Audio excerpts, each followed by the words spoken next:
Hello and welcome back to 30 Days to Learn Photoshop. This is day 9, the brush tool. I'm Ben Gribbin, and in today's lesson we're going to be considering the brush tool and its many features. So let's go ahead and switch over to Photoshop, which is obviously the start. So we're going to select the brush tool, we're going to show you how it works, how it can be used, and all kinds of different things. So let's start by just showing you where the brush tool is and how you can access it. So you need to go onto this icon here, and it's called the brush tool. That's its official name. If you press B, that will also change you to the brush tool. Let's just show you that. Let's say we're on there. If we press B, that will return us to the brush tool. Okay? So that's how you get to the brush tool. Now, we're just going to fill in this page just so it isn't hurting your eyes. And in order to do that, you click on this drop-down menu here. Now this drop-down menu is your basic brush settings, and it allows you here to change the size of the brush head, and also it can change the hardness. So if we click on one of these standard brush heads, these are the built-in brush heads, we can change the size, and you can see there we're making this bigger and bigger and bigger. Let's go and change the foreground colour to black, just so we're not looking at those squares. And that's all you need to do to use it. Essentially, you just click and drag and draw. So if we just show you that again, this time we'll change the setting of the brush head so it's a little bit bigger, but the hardness is down to 0, so you'll be able to see the difference between the two. If we just select one of these swatches, that's a softer brush head. So you can see the edges compared to the one we'll do now. Let's change the hardness. You can see the edges are softer, more gentle, whereas these are hard, very contrasty edges. So you can use that completely to your advantage. Now there's some more settings for the brush tool up here on the options menu. We've got the mode, the opacity, and the flow. Now those are three main ones that you will use. So we're going to consider the blending mode now.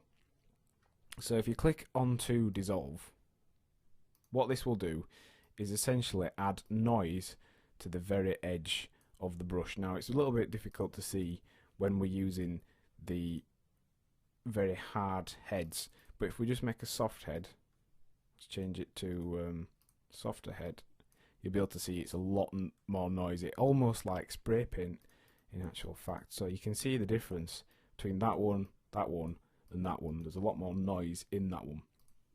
You can use that to add grunge. If you were painting in some leaves and things like that, to make it a little bit less obvious, you could dissolve the edges. Okay, so we're going to show you the behind mode now.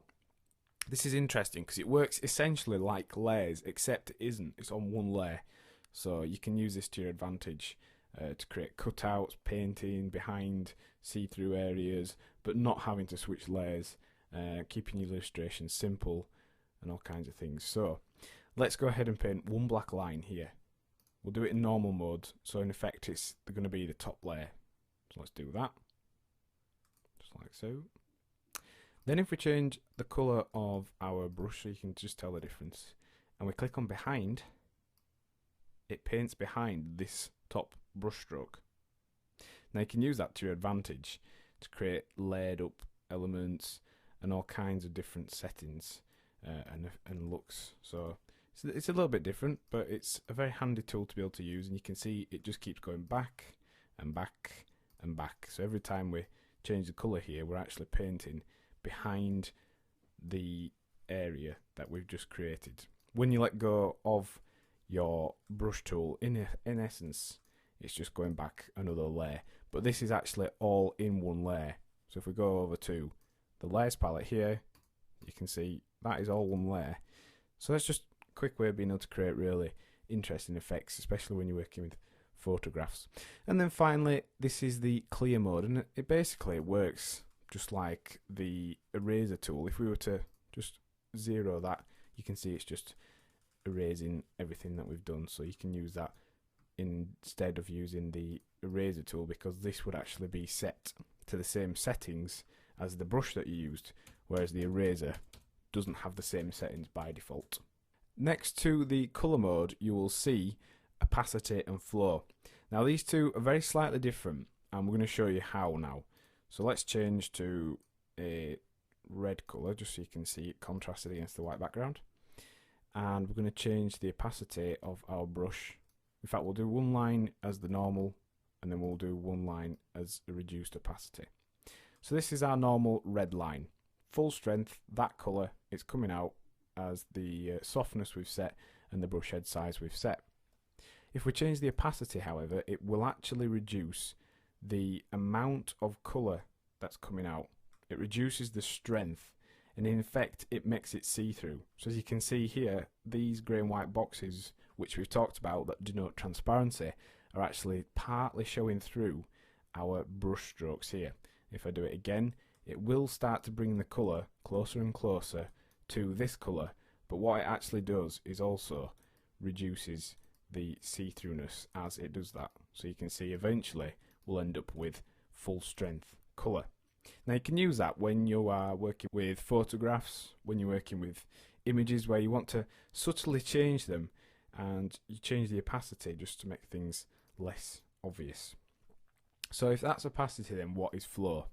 Well, flow is kind of similar to opacity. However, even if you start off down at 0 or as close to 0 as you can get, let's just say 1%, what it does is it paints, and if you keep going over that area, it will increase the strength of the colour until eventually you're near the red colour. So it's kind of like using an airbrush, I suppose.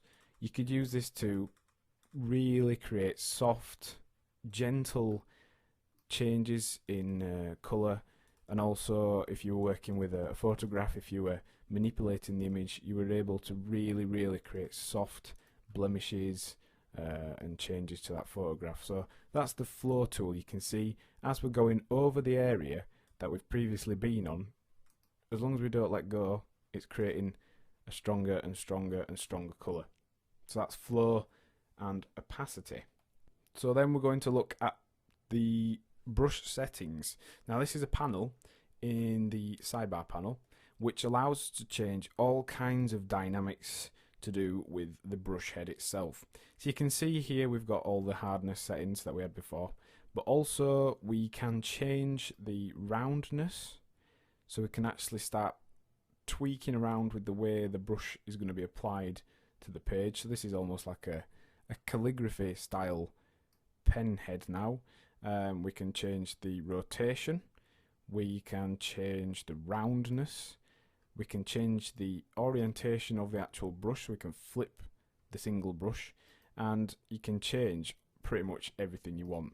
Let's just show you some of the main things that you would actually want to change, and we're going to do that by using a very slightly different brush.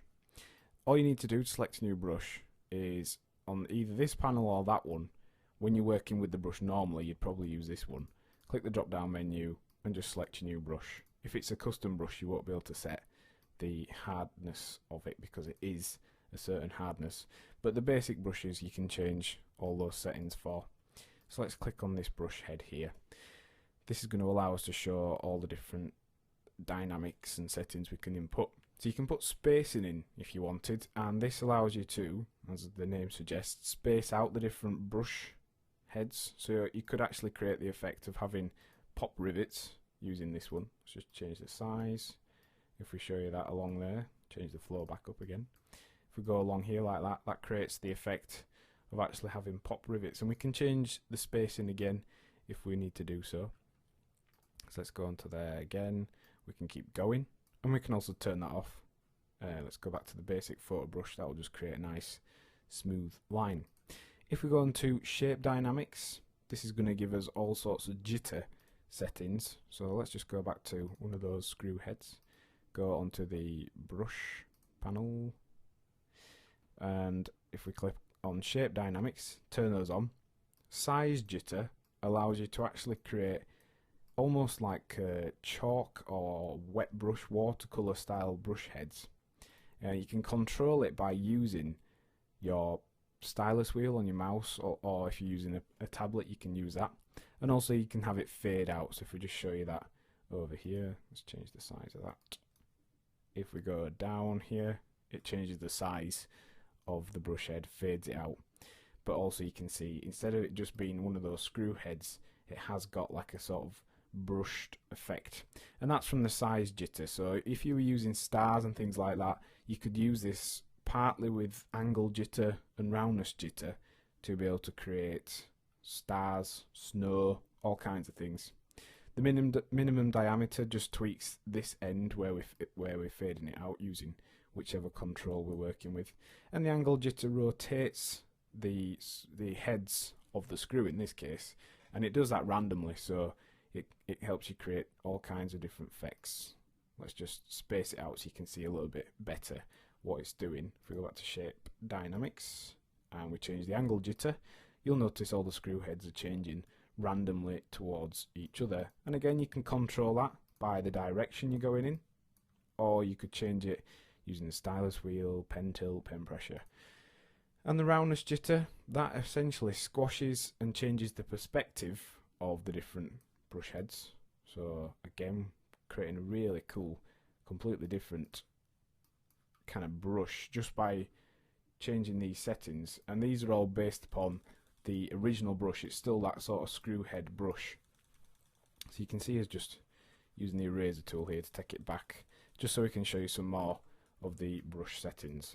So this is our now shape dynamics, and I believe that's the roundness jitter that we've got set on there. If we combine them together, we can start having them look like they're spattered about and all sort of things like that. Also scattering, this is a good tool. This helps you start to make them thicker and wider. Again, if you were using stars and things like that, you'd be able to create the effect of shooting stars, space, snow backgrounds, that sort of thing. Let's just undo those. Also under scatter, by changing the count, it actually changes the amount of scattering. So you can see that's not very dense. That one is. So that's how you change the count of your scattering. Dual brush. This allows you to, in effect, within a brush, paint brushes. So I know that sounds a little bit complicated, but we've got our original brush selected. Now we're selecting a secondary brush, which is in effect going to mask off or stencil out those previous brushes. So I'm going to show you this by using a more dense first brush. We'll set it on this brush now, and if you watch this now, it's actually masking out the edges of the previous brush into sort of circles. So that's quite handy, works very well. And again, you can then change the scatter, the size and the count for that brush. Color dynamics, you can actually change within scatters. You can have all the different brushes randomly changed colors. You can have them sort of go through a color range, which is handy if you're using leaves or grass, things like that. And then finally down here we've got things like noise, which will add noise to the edges of your brush heads, and wet edges. This is a way of being able to make them look like they've been stenciled on using watercolors or using some sort of permanent marker. If you just see the difference there, it looks very saturated and under contrasted and almost like it's got wet edges. And then finally smoothing, just smoothes out the edges of the different brushes. So finally we are going to look at how to load in new brush heads. Now you can actually download and purchase brushes online from websites like graphicriver.net, and they're very, very simple to use. There's also free websites that offer them, and you can purchase grunge brushes and all sorts of different styles and effects. When you're working with photographs, they really will help you out, and also when you're doing website designs and things like that. Now these are the built-in Photoshop sort of default brushes, and in order to get to that menu, all I've done is clicked on the drop down brush window and then clicked on this new, the kind of preset brushes drop down. So if we go on the basic brushes, and you will notice it asks you whether you want to replace current brushes with the brushes from the basic brushes, which is a bit of a mouthful. Press OK, and don't save. So that's just reset our brushes to the default Photoshop brushes. If we wanted to load or switch to a new brush set, all you need to do is click on that new set. You can append it, which means it will be added to the end of the current set you've got, just in case you wanted to be able to use that again. And in order to load new brushes, all you have to do, hit the load brushes panel, and if we just type in ABR, and ABR is a brush file. Apparently we don't have any on the computer, but all you need to do is locate the brush file, and then if you go ahead and click on those brush files, you're able to load them in. It will ask you if you want to append it or completely replace the current brush sets, and also you can reset brushes, save them and replace them using this menu here. There's a number of viewing options. You can have them as a word display, you could have them with a larger thumbnail just to make browsing through them a little bit easier. So what have we learned in today's lesson?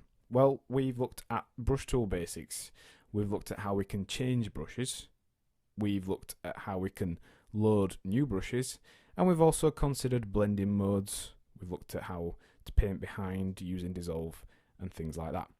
And the task for the lesson is to practice using the brush tool, changing your brushes and painting using different blending modes. So just practice and see what you can make an experiment on.